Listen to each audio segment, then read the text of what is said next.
भुतहा गांव की रहस्यमयी रात एक बार एक युवक आदित्य अपने दोस्तों के साथ एक सुनसान गांव में घूमने गया।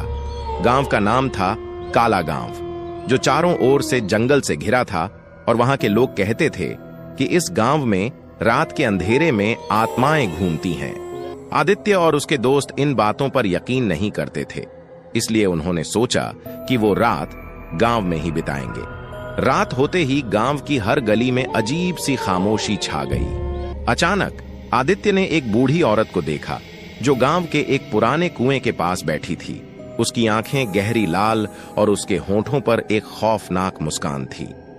आदित्य ने जब पास जाकर उसे छूना चाहा तो वो गायब हो गई। आदित्य का दिल तेजी से धड़कने लगा, लेकिन उसने खुद को शांत करने की कोशिश की। तभी उसके दोस्तों में से एक ने डरते हुए कहा कि उसने एक बच्चे की चीख सुनी है जो बार बार उसे बुला रहा है। वो सभी उस आवाज के पीछे जाने लगे, लेकिन जितना वो आगे बढ़ते आवाज उतनी ही दूर जाती। आखिरकार वो एक पुराने मंदिर के पास पहुंचे, जहां एक अजीब सी रोशनी चमक रही थी।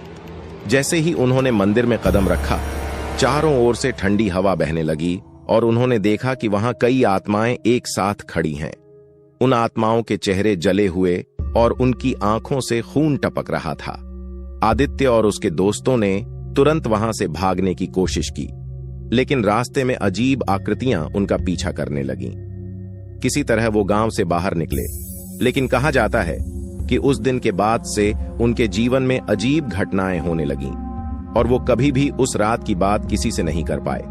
कहते हैं, काला गांव आज भी आत्माओं का बसेरा है, जो वहां जाने वालों को कभी वापस नहीं लौटने देती।